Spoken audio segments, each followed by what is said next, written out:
हुन्छ। परमेश्वरलाई धन्यवाद यो वचन पढाइ सुनाइमा। विशेष गरी आजको वचन परमेश्वरमा चाहिँ त्यो त गर्व गर्ने कुरा छ, घमण्ड गर्ने कुरा छ। घमण्ड गर्व भन्ने एउटा घमण्ड हामी के कुरामा घमण्ड गरेका छौँ भन्ने कुरा आउँदछ होइन। संसारमा रहन्छ हामीलाई विभिन्न कुराको घमण्ड आउन सक्छ, तर त्यस कुरामा नभएर यहाँ पावलले बताएका छन्, एर्मियाले बताएका छन् कि परमेश्वरमा घमण्ड गर। 18औं शताब्दीमा एकजना प्युरिटन प्रचारक जोनाथन एडवर्ड्सले यसरी भन्नुहुन्छ वा लेख्नुहुन्छ कि घमण्ड भनेको मानिसले आफैलाई उच्च मूल्याङ्कन गर्नु। घमण्ड चाहिँ मानिसले आफैलाई उच्च किसिमको मूल्याङ्कन गर्नु हो। र सिटीमा सबैभन्दा पहिला प्रवेश भएको नै घमण्ड, सृष्टिमा पहिलो सुरुमा प्रवेश भएको नै घमण्ड। मानिसमा सबैभन्दा अमूल्य कुनै पाप पनि एउटा मानिसको कुनै एउटा पाप पनि यसलाई घमण्डकै रूपमा हामी हेर्दछौँ। पाप मध्ये यो चाहिँ एउटा सम्बन्ध होइन, एउटा पाप मध्ये सबभन्दा एउटा खराब घमण्ड नै हो भनेर हामीलाई भन्दछन्। र मानिसको हृदयमा सबभन्दा बुझ्न गाह्रो र छलपूर्ण पाप नै घमण्ड भनेको छ। घमण्ड यो सबभन्दा गोप्य पाप हो। यो घमण्ड चाहिँ सबैभन्दा मानिसको एउटा गोप्य पाप हो। यो घमण्ड परमेश्वरको एउटा हठी र एउटा शत्रु पनि हो। परमेश्वरलाई मन नपर्ने एउटा हठी चाहिँ कुराहरूको एउटा छलीपूर्ण चाहिँ पाप हो। अनि शैतानसँग सबैभन्दा मिल्ने स्वभाव पनि घमण्ड नै हो। यो घमण्ड सबभन्दा एउटा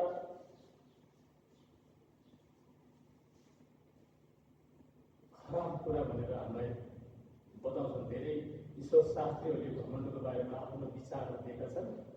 अनि यो घमण्ड चाहिँ विशेष गरी पाप नै हो। घमण्ड एकै प्रकारका हुँदैनन् प्रियहरू। यसकारण यसका रूपहरू धेरै हुन्छन्, तर अनेक हुन्छन्। नचिन्ने खालका हुन सक्छन् र कुनै यसलाई शङ्का गर्न सक्ने नै त्यो घमण्ड हुन्छ। अनि आजको वचनको शीर्षक पनि केवल प्रभुमा नै घमण्ड गर, केवल प्रभुमा गर्व गर, घमण्ड गर। यो पत्र पावलले क्रिस्चियनहरूको बोलावटको बारेमा सम्झना गराइरहेका छन्। यो समयमा कोरिन्थका मण्डलीलाई यो समय चाहिँ के त यो सम्झना बोलावटको बारेमा सम्झना गराइरहेका छन्। र पावलले कोरिन्थीमा मण्डलीलाई उनीहरूको के त बोलावटको बारेमा भन्दैछन्। बोलावटको लागि चाहिँ यो कुराहरू गर्दछन्।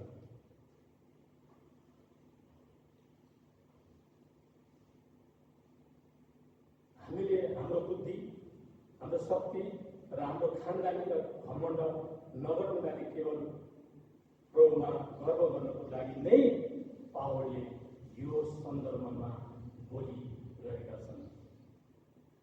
पावलले कोरिन्थका विश्वासीहरूमा जुन किसिमको भद्रबोल, जुन किसिमको एक प्रकारको घमण्डी, जुन ग्रिक शास्त्र अनुसार उनीहरू एक प्रकारका घमण्डी प्रकारले उनीहरूको भाषणहरू सबै आफू केन्द्रित भएको कुराहरूले नै गर्दा होइन, पावलले यी कुराहरू कोरिन्थीका मण्डलीलाई यसरी लेखेका छन्। प्रियहरू, कोरिन्थीका मण्डलीलाई यो घमण्डको विषयमा योबाट टाढा जानलाई यो पत्र चाहिँ लेखेका हुन्। र यसबाट बच्नलाई पावलले आग्रह गरिरहेका छन् कि हामीले आफ्नै बोलावटमा बसिरहनलाई होइन, आफ्नो तिमीहरूको विगतका कुराहरूलाई सम्झना दिलाउँदै होइन पावलले यही कुराहरू बारम्बार लेखिरहेका छ। अनि बोलावटको भविष्यलाई यहाँ दिएको छ। यस वचनको खण्डबाट हामी तीनवटा बुदाहरू पनि हामी हेर्न सक्छौँ। यो 26 देखि 31 सम्म हामी यो बुदागत रूपमा हामी हेर्नेछौँ। पहिलो बुदा पद 26 लाई हामी हेर्ने हो भने विगतलाई सम्झनु। पद 26 विगतलाई सम्झनु। दोस्रो बुदा वर्तमानलाई जिउनु। पद 27 देखि 29 सम्म। तेस्रो बुदा भविष्यलाई हेर्नु। पद 30 देखि 31 सम्म। हामी यी विषयलाई लिएर अध्ययन गर्नेछौँ। र पहिलो बुदा यहाँ बताएको छ विगतलाई सम्झनु।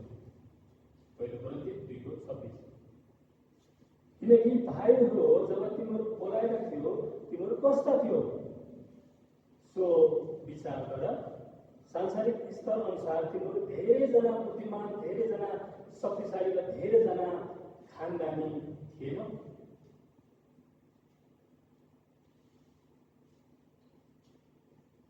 यहाँ विगतको कुरा गरेको छ, पहिलाको कुरा गरेको छ। कोरिन्थीका मण्डली तिमीहरू कस्ता थियो, तिमीहरू परमेश्वरले बोलाउनु भन्दाको जीवन तिमीहरूको कस्तो थियो होइन। विगतको कुराहरूलाई यहाँ सम्झाइरहेको कुराहरू हामी पाउँछौँ। यहाँ भाइहरू भनेर सम्बोधन गरेको छ। त्यहाँ दिदीबहिनीहरू पनि पढ्नुहुन्छ। मण्डलीका सम्पूर्ण सदस्यहरूलाई यहाँ भाइहरू भनेर सम्बोधन गरेको हामी पाउँदछौँ। यो बोलावट साधारण अर्थको बोलावट थिएन होइन। परमेश्वरले बोलाउनु भएको बोलावट यो एउटा साधारण बोलावट चाहिँ पक्कै पनि होइन। यो सुसमाचारको घरानामा सुसमाचारको सुनाइको लागि, सुनाइद्वारा विश्वासमा बोलाएका हुन्थे। यो बोलावट चाहिँ एउटा सुसमाचारले बोलावट हो। यहाँ पावलले त्यही कुरा गरिएको छ। यो निमन्त्रणा परमेश्वरको पापमा हराएका मानिसहरूलाई र पापमा मरेका मानिसहरूलाई पवित्र आत्माले परमेश्वरले विश्वासमा बोलाउनु भएको कुराको बारेमा यहाँ बताइएको छ।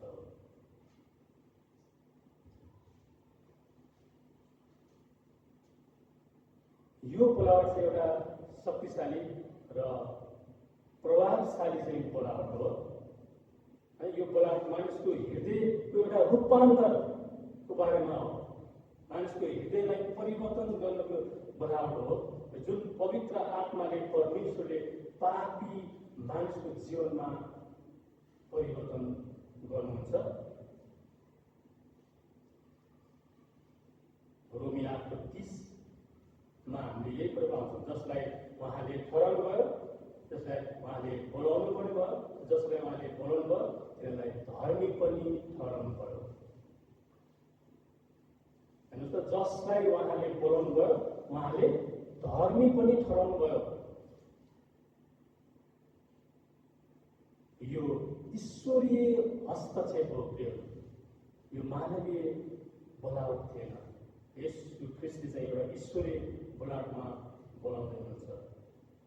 यो परमेश्वरको काम हो। यो काम मानिसहरूको आफ्नै बुद्धिले गरेको काम होइन। यो पहिले नै परमेश्वरले ठहराउनु भएको अनुसार उहाँले गर्नुभएको परिवर्तन हो। र उहाँको काम मानिसको हैसियतमा हुने काम होइन, तर यो परमेश्वरको अनुग्रहपूर्ण र इच्छाको कारणले नै बोलाएको हो। नत्र मानिसले आफ्नो काम, आफ्नो शक्ति, आफ्नो बुद्धिले आएको चाहिँ ऊ कि त व्यर्थ हुन्थ्यो, ऊ चाहिँ घमण्ड गर्ने। तर परमेश्वरको यो सार्वभौमिक इच्छा हो। संसारले बुद्धिमान र खानदानीलाई बढी महत्त्व दिएको हामी देख्दछौँ। यो बुद्धिमान को बुद्धिमान छ संसारमा, यस संसारको मापदण्ड अनुसार कति पढेको छ र को बलवान छ वा को शक्तिशाली छ र कसले के प्रभाव पार्न सक्छ र कसको को चाहिँ शक्तिशाली छ भनेर यो तौलले निकाले छ यो संसारको। बढी जोड दिएको हामी यी कुरालाई देखिरहेका छौँ, हामीले सुनिरहेका छौँ। यो संसारमा यस्ता कुराहरूको धेरै चल खेल भएको हामी पाउँछौँ। र परमेश्वरको राज्यमा खानदानी होइन, कसको कति बुद्धि छ भन्ने कुरामा होइन,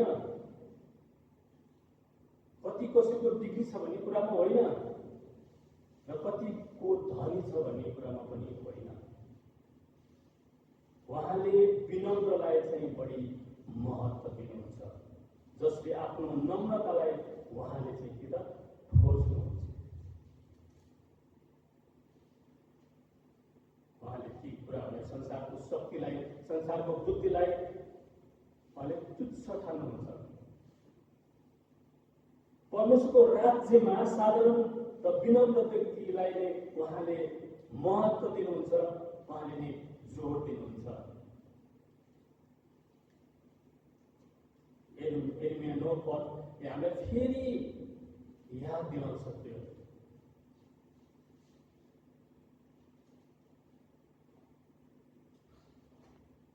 यिर्मया 9 पद हामी हेरौँ।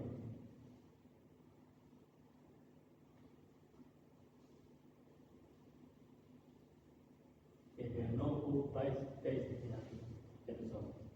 परमप्रभु यसो भन्नुहुन्छ, बुद्धिमान मानिसले आफ्नो बुद्धिमा घमण्ड नगरोस्, अथवा बलियो मानिसले आफ्नो बलमा घमण्ड नगरोस्, अथवा धनी मानिसले आफ्नो धनमा घमण्ड नगरोस्। तर जसले घमण्ड गर्छ त्यसले यस विषयमा घमण्ड गरोस् कि म परमप्रभुलाई जान्दछु, चिन्दछु। उहाँ त्यस परमप्रभु हुनुहुन्छ जसले पृथ्वी दया, न्याय र धार्मिकको विभाग गर्छ, किनभने यिनैमा म प्रसन्न हुन्छु भनी परमप्रभु भन्नुहुन्छ। आमेन। परमप्रभु भन्नुहुन्छ कि परमेश्वर चाहिँ के त एउटा त्यस्तो परमेश्वर हुन्छ जुन ती घमण्डहरूलाई चाहिँ के त उहाँले कहिले पनि स्वीकार गर्दैन। र परमप्रभुमा चाहिँ के त संसारमा म उहाँलाई चिन्दछु, यसो ख्रीष्टलाई चिन्दछु, म जान्दछु र उहाँको बारेमा सबै कुरा मलाई थाहा छ भनेर मात्रै घमण्ड गरेर यिर्मयाले बताएको हामी पाउँछौँ।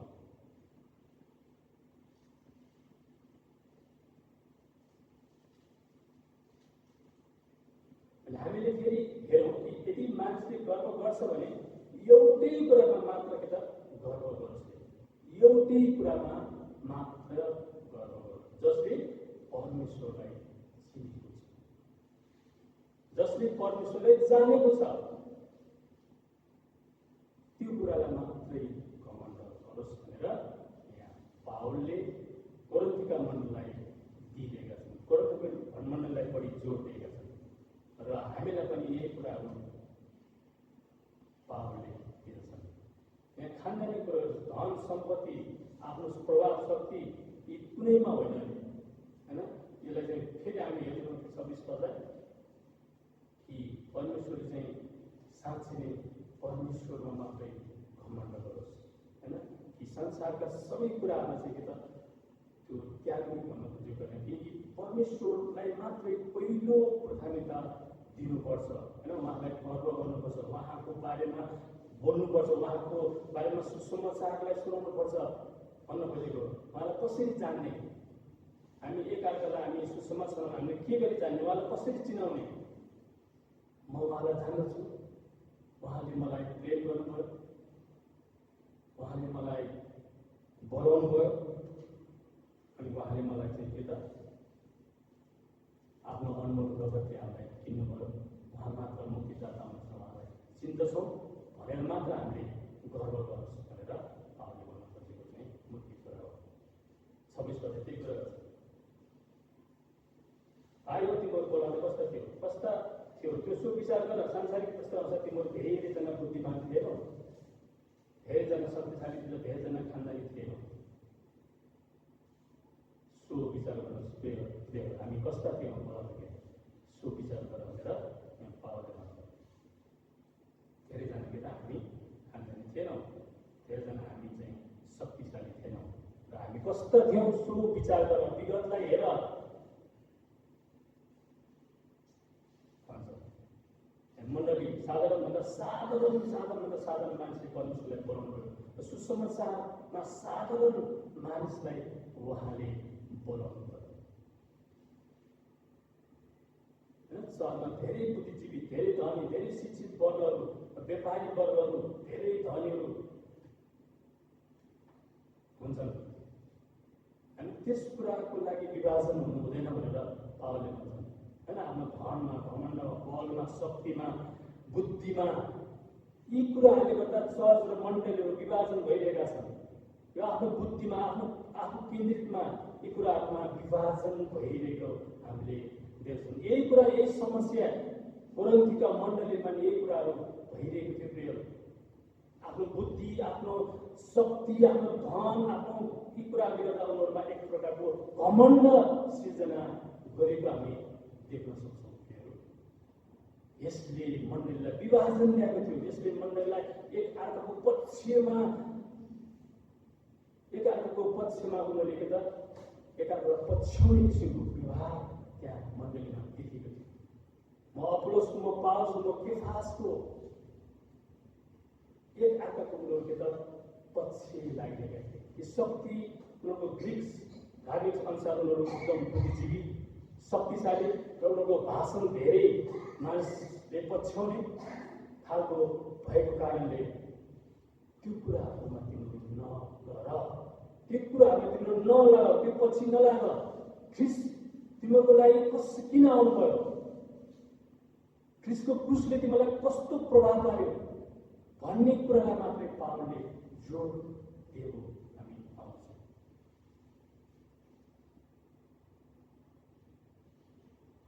पावलको गलतीमा चर्चलाई पनि यसरी भनेका छन्। गलाती 3:26 देखि हामी हेर्ने हो भने पावलले हामी जे वर्ग, जाति, शिक्षा, धन जस्तो भए पनि तिमीहरू ख्रिस्टमा के त एउटै भयो।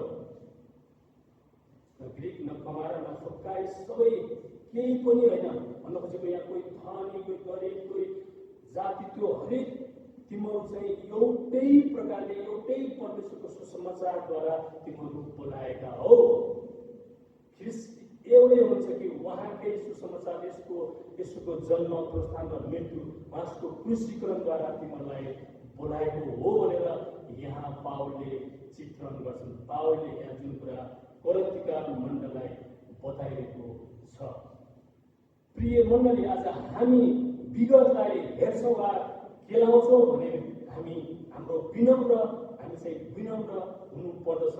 यहाँ पावलले त्यही कुरा गर्छन्। अनि हामी मुक्तिमा हाम्रो केही पनि हात छैन। प्रिय, न त धन, न त ज्ञान, न त बुद्धि, न त ओहदा, केही पनि छैन। र मुक्तिमा हाम्रो हिस्सा भनेको केवल एउटै हिस्सा छ। मुक्तिमा हाम्रो एउटै हिस्सा छ, त्यो हो तपाईँ र मेरो पाप। हेर्नुहोस् त, मुक्तिमा हाम्रो एउटै हिस्सा छ, त्यो हो तपाईँ र मेरो पाप। त्यो बाहेक केही पनि छैन। जोनाथन एडवर्ड्सले यसरी भन्दछन्, जुन पापको कारण तपाईँलाई मुक्तिको आवश्यक पर्यो, त्यो बाहेक तपाईँले मुक्तिको लागि अरू केही पनि योगदान पुर्याउनु भएको छैन। मुक्तिमा हाम्रो केही पनि योगदान छैन। हाम्रो पापले मुक्तिको चाहिँ के त आवश्यक पर्यो। हाम्रो पापको कारणले मुक्तिमा चाहिँ एकदम आवश्यक पर्यो। त्यो बाहेक हाम्रो मुक्तिमा अरू कुनै पनि कुराको हात छैन।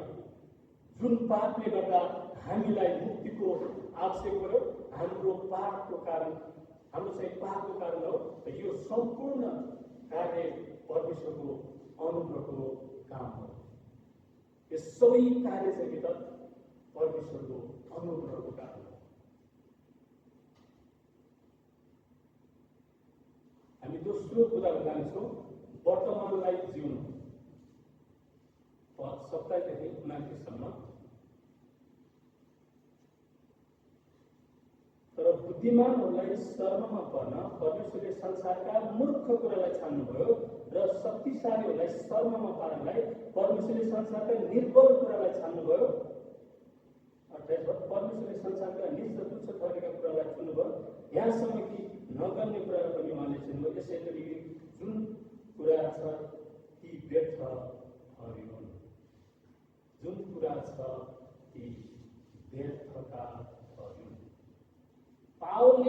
आफ्नो बोलावटभन्दा पहिल्यै विगतलाई तिनीहरूले विचार गर भनेको छ र भनिसकेपछि अहिले वर्तमानको कुरा गरेको छ, प्रेजेन्टको कुरा गरेको छ, प्रेजेन्टेसनको कुरा गरेको छ। परमेश्वरले किन यस्ता प्रकारका मानिसहरूलाई बचाउनु भयो अनि त्यसको उद्देश्य के को लागि हो, किन बचाउनु भयो, थप प्रश्न पार्छ। यस वर्तमानमा जिउन परमेश्वरले बनाउनुको मुख्य उद्देश्य के हो? वर्तमानलाई जिउनु भनेर हामीले दोस्रो पदमा हामी भनेका छौँ। वर्तमानलाई जिउनु र वर्तमानमा जिउनको लागि परमेश्वरको बोलाउनुको मुख्य उद्देश्य के हो भनेर पावलले थप प्रश्न पारेका छन्। र यसमा हामी महिमाको निम्ति होइन, यी पदले हाम्रै महिमाको लागि होइन, तर यी पदले चाहिँ देखाउँछ कि परमेश्वरको प्रभावशाली बोलाव वा चुनावले वर्तमान जीवनमा कसरी काम गर्छ भन्ने पावलले प्रष्ट पार्दछ। पद 27-28मा हामी हेर्ने हो कि हामी देख्न सक्छौँ। हेर्नुहोस्, परमेश्वरको प्रभावशाली बोलावट र चुनावको अर्थ, त्यसको उद्देश्यको कारण चाहिँ के हो? अहिले हामी विनम्र भएर जिउनु चाहिँ पर्दछ। हामी चाहिँ के त विनम्र भएर जिउनु, त्यसको उद्देश्य, पहिलो उद्देश्य परमेश्वरले मूर्खलाई नै सुन्नुको उद्देश्य के होला? परमेश्वरले मूर्खलाई नै, संसारका नगण्य कुराहरूलाई उहाँले सुन्नुको अर्थ के हो? पद 27 अनुसार कोरिन्थीका मण्डलीमा दर्शन शास्त्रको बुद्धिको तर्क गर्ने, घमण्ड गर्नेहरूलाई नम्र पार्नलाई परमेश्वरको मुख्य उद्देश्य नै हो। ती मूर्ख व्यक्तिहरूलाई नम्र ल्याउनलाई उहाँले सुन्नुभयो। मुख्यतया कोरिन्थीका मण्डलीमा यी ग्रीकहरूलाई विशेष गरी आफ्नो बुद्धिमा घमण्ड गर्थे। यिनीहरू विनम्र पार्नको निम्ति परमेश्वरले कोरिन्थीका मण्डली साधारण मानिसका बुद्धिको तुलनामा साधारण मानिसहरूलाई उहाँले बोलाउनु पर्यो। ती ग्रीक दर्शनहरू, बुद्धिजीवीहरूको अगाडि परमेश्वरले साधारणभन्दा साधारण मानिसलाई उहाँले बोलाउनु भयो, चुन्नुभयो, तिनीहरूलाई शर्ममा पार्नलाई।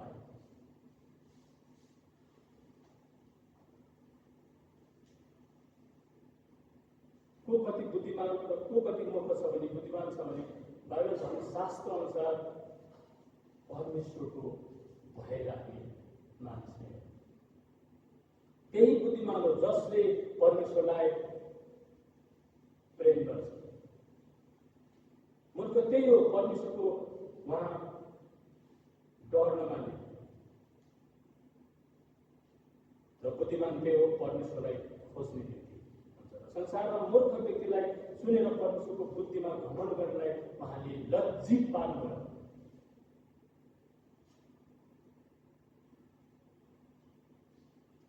संसारिक दृष्टिकोणमा मूर्खहरूलाई सुनेर परमेश्वरले सांसारिक बुद्धिमा घमण्ड गर्नलाई उहाँले लाजमा पार्नुभयो। र परमेश्वरको दृष्टिमा ती सबै के छन्? समान छन्। बुद्धिको कुरा गर्ने हो भने संसारको मूल्याङ्कन र परमेश्वरको दृष्टिकोणमा धेरै नै फरक छ। र संसारले संसारको बुद्धिको आधारमा मूल्याङ्कन गर्छ, तर परमेश्वरले त्यसो कहिले पनि गर्नुहुन्न। सांसारिक बुद्धिले मुक्तिको बाटो होइन। संसारको बुद्धि खास गरी मुक्तिको लागि चाहिँ के बन्न सक्छ? बाधा बन्न सक्छ। र तपाईँलाई लाग्न सक्छ होला, मसँग धेरै बुद्धि छ, र मसँग शक्ति छ, म जे गर्न सक्छु,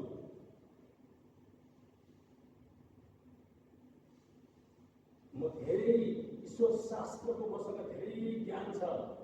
जसरी यहाँ कोरिन्थीका मण्डलीका ग्रीकहरूले जुन भनेका छ, मसँग सबै बोल्ने शक्ति छ, र मसँग धेरै धन छ। यो कुरा तपाईँ हामीसम्म पनि कतिचोटि आउन सक्छ। यहाँ कोरिन्थीको मण्डलीले त्यही कुरा गरेको छ, आफूलाई घमण्ड गरेको छ। यी मसँग धेरै कुराको ज्ञान, दर्शन शास्त्रहरू छ। त्यो कुरा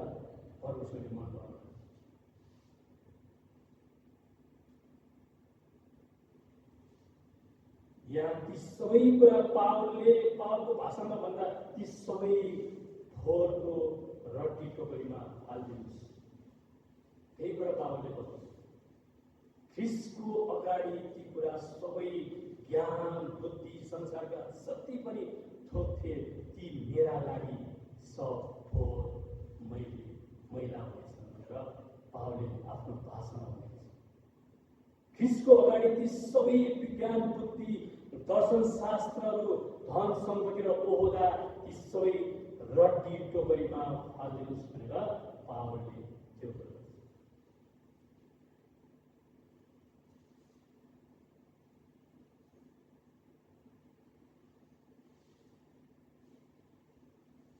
घमण्डले चाहिँ के त यहाँ मुक्तिमा चाहिँ बाधा खेलाउँछ। त्यही घमण्डले मलाई चाहिँ मुक्तिमा बाधा पुर्याएको छ। परमेश्वरले कमजोर र साधारण व्यक्तिलाई चुन्नुको उद्देश्य के हो? परमेश्वरले कमजोरहरूलाई किन चुन्नु पर्यो? 27 मा हेर्नु न। तर बुद्धिमानहरूलाई शर्ममा भएर परमेश्वरले संसारका मूर्ख कुरालाई छान्नुभयो र शक्तिशालीलाई शर्म गर्न परमेश्वरले संसारका निर्बल कुरालाई छान्नुभयो। निर्बल कुरालाई छान्नुभयो। र उहाँलाई थाहा छ उहाँ कुमाले हुनुहुन्छ, कुन भाँडोबाट महिमा लिनुपर्ने हो उहाँ जान्नुहुन्छ। उहाँलाई कुन भाँडोबाट उहाँलाई प्रशंसा गर्ने हो त्यो भाँडो बनाउन उहाँ कुमाले हुनुहुन्छ।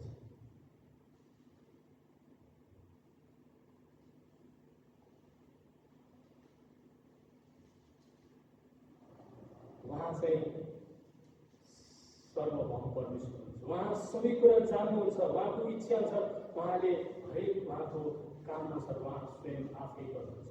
र परमेश्वरले क्रुसलाई पनि संसारको निम्ति मूर्ख बनाउनु भयो। क्रुस संसारको निम्ति मूर्ख भयो। संसारको मूर्ख कुरालाई पनि परमेश्वरले शक्तिमा परिणत गर्नुभयो। विश्वास गर्नेको लागि क्रुस शक्ति हो र विश्वास नगर्नेको लागि क्रुस चाहिँ के त शत्रु हो, मूर्ख कुरा हो। त्यस्तो मूर्ख क्रुसलाई परमेश्वरले हामीलाई शक्तिमा प्रदर्शन गर्नुभएको छ। मूर्ख कुरालाई त्यसो गरेर परमेश्वरले शक्तिशाली बनाउनु। यो क्रुसमा मुक्तिले पाएको एउटा शक्ति हो। एकमात्र मुक्तिको बाटो त्यही क्रुस हो। क्रुसलाई बनाउनु र उहाँले महिमामा लिनुभयो। संसारका तुच्छ कुरालाई उहाँले सुन्नुभयो। 28 मा हेर्नु न। परमेश्वरले संसारका निज र तुच्छ ठहरेका कुरालाई सुन्नुभयो। यहाँ कि नगर्ने कुरालाई पनि उहाँले सुन्नुभयो। र यसै तरिकै कुरा जुन कुरा छन् ती व्यर्थ भयो। जुन कुरा छन् ती चाहिँ के त अब व्यर्थ भयो।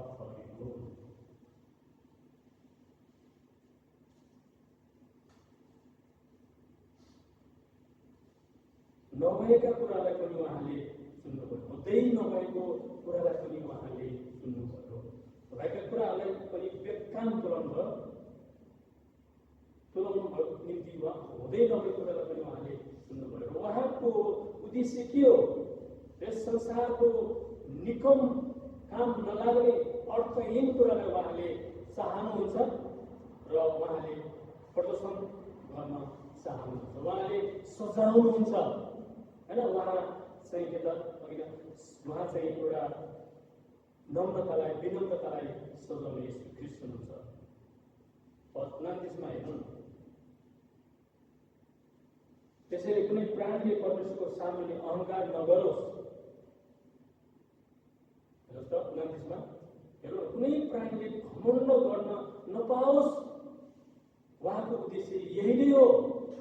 उहाँले कुनै पनि प्राणीलाई घमण्ड गर्न स्थान दिनु हुँदैन।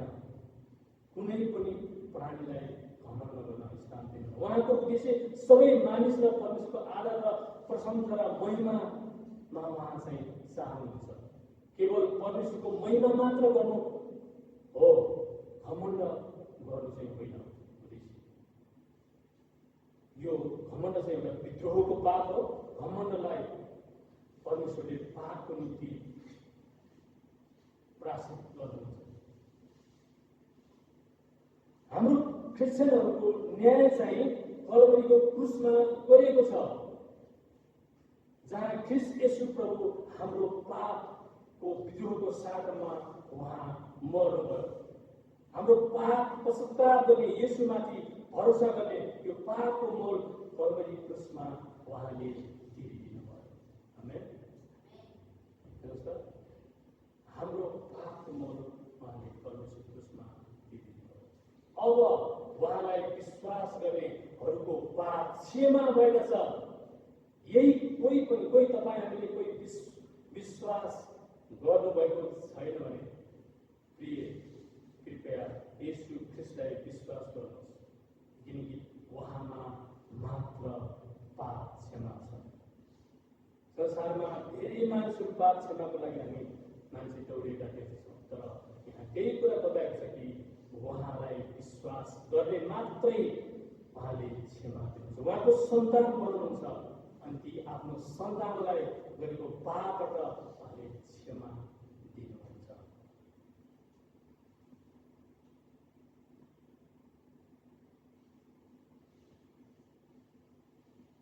उहाँ सबैमा घमण्डको पापहरू उहाँले सबै घमण्डका पापहरू उहाँसँगै कलवरी क्रुसमा उहाँले तिरिदिनुभयो। यो नै उहाँको उद्धार हो।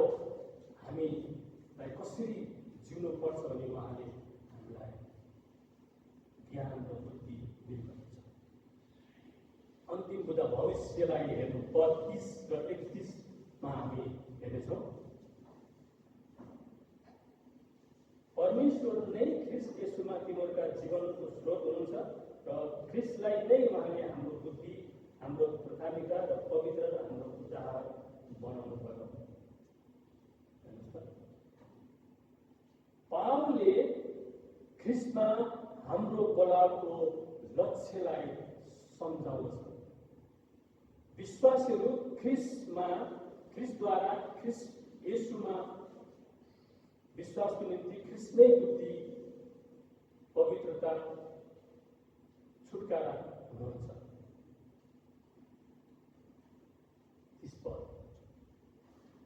परमेश्वर नै ख्रीष्ट येशूमा तिमीहरू जीवनका स्रोत हुनुहुन्छ। ख्रीष्टलाई नै उहाँले हाम्रो बुद्धि, हाम्रो धार्मिकता, हाम्रो पवित्रता र हाम्रो उद्धार बनाउनु भएको छ।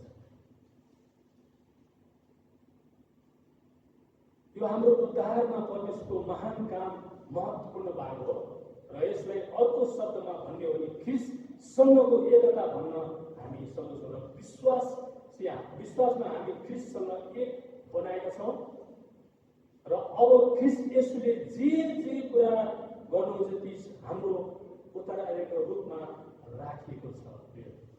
उहाँले जे गर्नुहुन्छ ती सबै हाम्रो उत्तराधिकारको रूपमा राखिएको छ।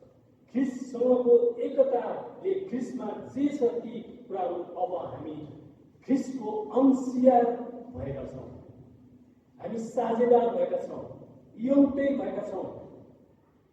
ख्रीष्टमा जे छ उहाँमा बोलेका मानिसहरूलाई पनि ख्रीष्टमा भएकाहरूलाई उहाँले एउटै परिवार बनाउनु भएको छ। एकजना ईश्वर शास्त्री आशिष प्रौढले यसरी भनेका छन्, जब हामी ख्रीष्टमा विश्वास गर्छौँ, हामी ख्रीष्टसँग एकतामा बाँधिन्छौँ, अब हामी धर्मी ठहरिन्छौँ। अब आत्मिक आशिषहरू हामीमा आएको छ। हामी एफिसीको 4 अध्यायमा हामीले पढिसकेका छौँ। संसारको उत्पत्ति भन्दा पहिले नै उहाँले हामीलाई यस ब्रह्माण्डको जग प्रसारण भन्दा पहिले नै प्रेममा, पवित्रतामा निर्दोष हुन सकोस् भनेर ख्रीष्ट येशू उहाँले हामीलाई चुन्नु भएको छ। आमेन। यो चुनाव परमेश्वरको आफ्नै सार्वभौम चुनाव हो। ख्रीष्ट येशूमा भएकालाई उहाँले आत्मिक आशिषहरू पनि दिनुभएको छ। यो खुसीको कुरा हो प्रिय। ख्रीष्ट येशूमा अब भएकाहरूले आत्मिक आशिषहरू पाएका छौँ। यो हाम्रो ख्रीष्टसँगको एकताको प्राप्ति हो। हामी ख्रीष्टमा एकै भएको कारणले यो एकताको प्राप्ति हो। उद्धारमा हामी प्राप्त गरेका आशिषहरू के हो त? हाम्रो उद्धारमा पाएका हाम्रो आशिषका प्याकेजहरू के हो त? यहाँ 30 पद हामीले हेरिसकेका छौँ। धार्मिकता, पवित्रता, महिमीकरण, हामी धर्म सन्तानको रूपमा ग्रहण गरेका छौँ। हामी उहाँका शत्रुहरू थियौँ, पहिला उहाँको शत्रुहरू थियौँ, हामी पराजिएका थियौँ। अब ख्रीष्ट येशूमा उहाँको परिवारमा हामी बोलाएका छौँ। यदि ख्रीष्ट येशूमा छौँ भने अब परमेश्वरका चाहिँ अब हामी परिवार भएका छौँ। येशू ख्रीष्टमा यदि हामी छैनौँ भने परमेश्वरबाट आएका आशिषहरू हामीले गुमाएका छौँ। धार्मिकता, पवित्रकरण, पुत्र हुने अधिकार सबैबाट वञ्चित गरेको छ। यदि हामी परमेश्वरसँग छैनौँ भने, ख्रीष्टसँग जोडिएका छैनौँ भने ती आशिषहरू अब हामीसँग त्यो छैन। यदि हामी विश्वास गरेको छौँ भने त्यो आशिषहरूको प्याकेजहरू हामी खोलेर त्यो सबै आशिषका प्याकेजहरू हामी आफै सधैँभरि राख्नेछौँ। ती आशिषहरू धार्मिकता, पवित्रता, महिमीकरणका आशिषहरू त्यो हामीमा सधैँभरि रहेको छ। आमेन। परमेश्वरले ख्रीष्ट हाम्रो लागि 4वटा आशिषहरू ख्रीष्टद्वारा दिएको छ। ती हुन् बुद्धि, धार्मिकता, पवित्रता र छुटकारा। किन दिएको छ हाम्रो प्याकेज? यसो ख्रीष्टको आशिषहरू हामीलाई दिएको छ। बुद्धि नै ख्रीष्ट येशू हुनुहुन्छ। यदि बुद्धिले गर्दा ख्रीष्टले हामीलाई परमेश्वरको सम्बन्धमा ल्याउनु भयो। ख्रीष्टको बुद्धिले हामीलाई परमेश्वरको सम्बन्धमा आउने बुद्धि हामीमा प्रवेश, पवित्र आत्माद्वारा हामीमा प्रवेश गराउनु भयो। यही बुद्धिले हामी पापीलाई घृणा गर्नलाई सिकाएको छ। हामीलाई पाप गर्नबाट रोकेको छ यही बुद्धिले। अनि हामीलाई परमेश्वरलाई प्रेम गर्न सिकाएको छ यही बुद्धिको कारणले। परमेश्वरले दिनुभएको गिफ्ट, प्रियहरू, यो गिफ्टलाई सम्हालिदिनुहोस्।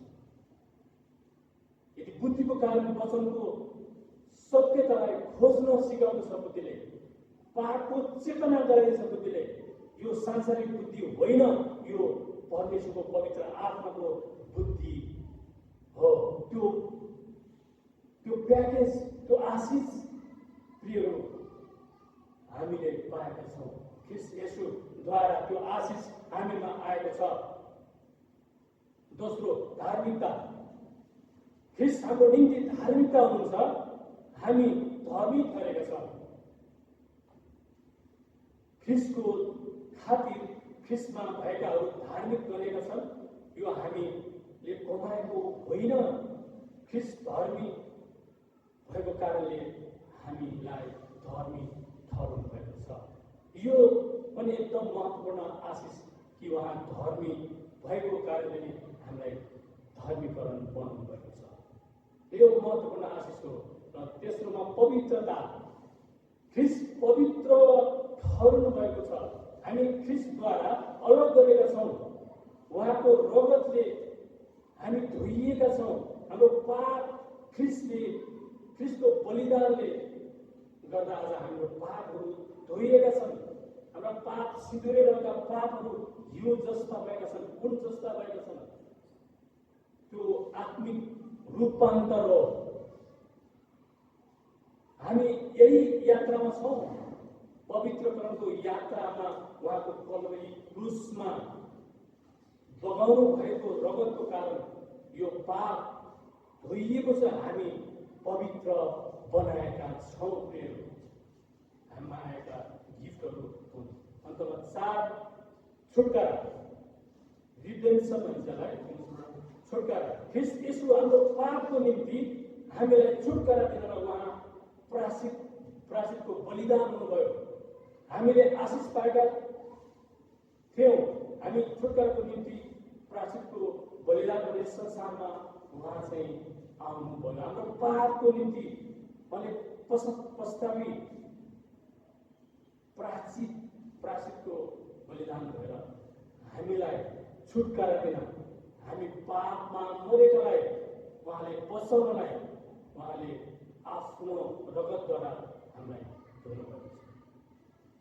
यस संसारमा उहाँ आउनुभएको छ र पाप र शैतान र मृत्युबाट उहाँले हामीलाई छुटकारा दिनुभएको छ। यो चाहिँ रिडेम्सन हो कि पापबाट, शैतानबाट, मृत्युबाट हामीलाई चाहिँ उहाँले छुटकारा दिनुभएको छ।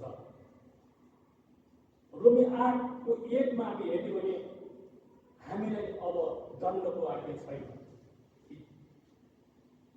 हामीलाई चाहिँ अब दण्डको आज्ञा छैन। यी 4वटा आशिषहरू ख्रीष्टमा परमेश्वरले हाम्रो निम्ति उपहार स्वरूप दिनुभएको हो। यो परमेश्वरको गिफ्ट हो, प्याकेज हो।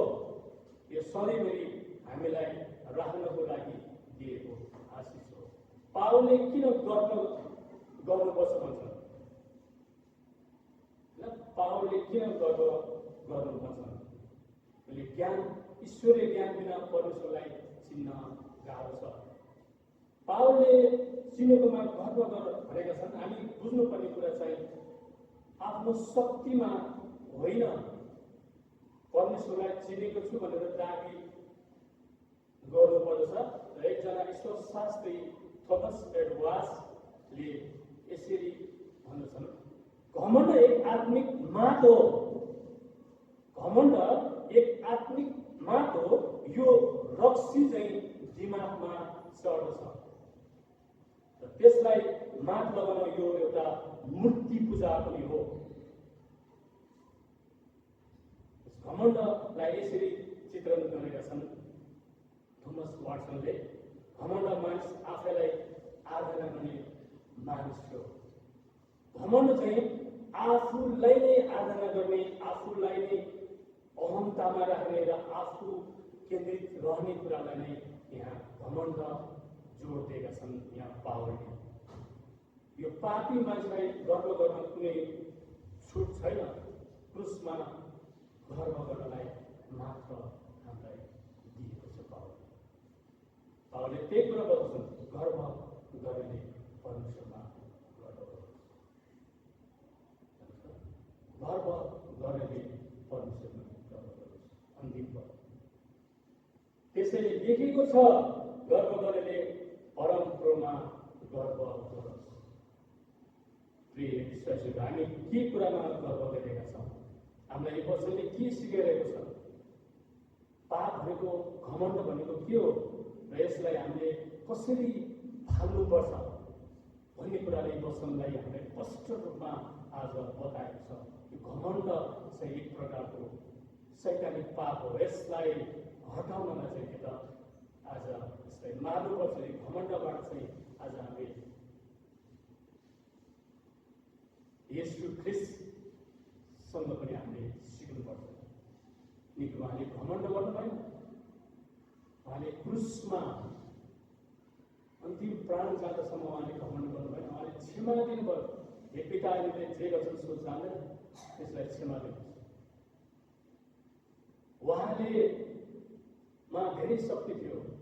उहाँ परमेश्वर हुनुहुन्थ्यो, परमेश्वरको बराबरी हुनुहुन्थ्यो र पनि आफूलाई घमण्ड गर्नु भएन। अन्त उहाँले आफूलाई कहिले पनि घमण्ड गर्नु भएन र जहिले पनि उहाँ नम्र हुनुभयो। प्रियहरू, हामीलाई यही कुराहरू पावलले बताउन खोजेको मुख्य कुरा नै येशूलाई देखाउन खोजेको कुरा हो। येशू जस्तो देखाउनलाई नै पावल यही केन्द्रबिन्दुमा छन्। येशूको अगाडि उभिएका छन्। उहाँले विनम्रताको येशू ख्रीष्टलाई हेर। फिलिपीको पदमा हामी पूर्ण आज्ञाकारी र पूर्ण नम्रताको वस्त्र धारण गर्नुभयो यीशुले वर्णन गरेको हामी पाउँछौँ। यीशु ख्रीष्ट शक्तिशाली र सबै कुरामा सुसज्जित, सबै कुरामा पावरफुल हुँदा पनि आफूलाई कमजोर तुल्याउनु भयो ताकि पापी मानिस बाँचोस् भनिएकोले। नगन्ने मानिसहरू, पापबाट मरेका मानिसहरू फेरि उहाँसँग रहन् भनेर उहाँले आफूलाई रित्याउनु भयो। आफूलाई केही जस्तो ठान्नु भएन, विनम्र हुनुभयो, मृत्युसम्मै आज्ञाकारी रहनुभयो। कारण उहाँको त्यो नम्रताको उदाहरण केवल सम्पूर्ण मानव जातिमा त्यो बिउ रोपिएको छ। प्रत्येक क्रिस्चियनहरूमा त्यो बिउ रोपेको छ कि आज नम्रताले यीशु ख्रीष्टको अनुसरण गर्नु हो। आमेन। नम्रताले यीशुको अनुसरण गर्नु हो, उहाँको नक्कल गर्नु हो। हामी क्रिस्चियन भनेको उहाँको नक्कल गर्नु हो, यीशु ख्रीष्टको अनुसरण गर्नु हो। उहाँलाई देख्नु, उहाँको प्रेमलाई, उहाँको नम्रतालाई। कोरिन्थीले पाउलले पनि यही कुराहरू देख्न चाहन्छन्, यीशुलाई नै, किनकि उहाँ नम्रताको धनी हुनुहुन्छ। हामीलाई त्यो नम्रताले यही कुरा सिकाउँछ कि अरू संसारका सबै बुद्धिहरू, सबै ज्ञानहरू, होइन, सबै शक्तिहरू र पैसाहरू, धनहरू सकिएर जानेछ र यीशु ख्रीष्टमा गर्व गर्ने, यीशु ख्रीष्टलाई म चिन्दछु, म जान्दछु, उहाँको बारेमा म सबै कुराहरू गर्न सक्दछु भनेर हामी गर्व गर्छौँ भने मात्र हामीलाई उहाँको अनुसरण अनि उहाँमा गर्व गर्नु चाहिँ साँचो कुरा हो। उहाँलाई चिन्दछु भनेको चाहिँ एउटा सुसमाचारी काम हो। हामीले उहाँलाई चिनेर हामी कोहीसँग सुसमाचार सुनाउँछौँ, यीशु ख्रीष्टलाई बारेमा सुनाउँछौँ भने उहाँ प्रसन्न हुन्छ। सुसमाचारलाई यही कुरा हामी बताउनुपर्छ कि यीशु ख्रीष्ट हाम्रो मुक्तिदाता हो र उहाँमा हामी गर्व गर्नुपर्छ। उहाँले हाम्रो निम्ति रगत बगाउनुभयो, हामीलाई प्रेम गर्न आउनुभयो, होइन। मानव जातिको पापी थियौँ, हामी पापमा मरेका थियौँ र हामीलाई बचाउन आउनुभयो। यही कुराको लागि गर्व गर्नुपर्दछ। यही कुरा यीशु ख्रीष्टलाई केन्द्रित गरेर हामी गर्व गर्छौँ। म परमेश्वरलाई कसरी चिने? तपाईँले परमेश्वरलाई कसरी चिन्नुभयो? कसरी परमेश्वरमा विश्वास गर्नुभयो? कसरी सोधे पनि मेरो परिवार चर्चमा गएर मैले चिनेको भन्ने कुरा होइन। यीशु ख्रीष्टले मलाई प्रेम गर्नुभएको कारणले, यीशु ख्रीष्टले मलाई बोलाउनु भएको कारणले मात्रै म सहज गरेको। यो कुरा चाहिँ गर्व गर्नुपर्छ। हालेलुया। यो कुरालाई चाहिँ गर्व गर। यो भनेको गर्व गर्नु चाहिँ परमेश्वरलाई गर्व गर कि उहाँलाई चिन्दछु, उहाँलाई जान्दछु, उहाँको बारेमा मात्रै म कुरा गर्दछु र उहाँलाई नै म उचाल्दछु र उहाँलाई नै म महिमा दिन्छु भनेर हामीले गर्व गर्नुपर्छ। यो कुरा पावलले यही कुरा कोरिन्थीका मण्डलीलाई मात्र सम्झाइरहेका थिएन। प्रिय, सम्पूर्ण मानव जाति र सारा यहुदी, सारा सामरिया, सारा जातिलाई यही कुरा उहाँले उजागर गर्नुहुन्छ कि उहाँलाई गर्व गर, किनकि उहाँ भला हुनुहुन्छ। उहाँले हाम्रो निम्ति सधैँभरि परमेश्वरमा अन्तर्विधि प्रार्थना गरिरहनुहुन्छ कि हाम्रो सुरक्षाको लागि, हाम्रो सम्पूर्ण मुक्तिको लागि उहाँले कुरा गरिरहनु भएको छ। हुन्छ, परमेश्वरलाई धन्यवाद। परमेश्वरले वचन पढाइ सुनाइमा आशिष दिनुभएको होस्।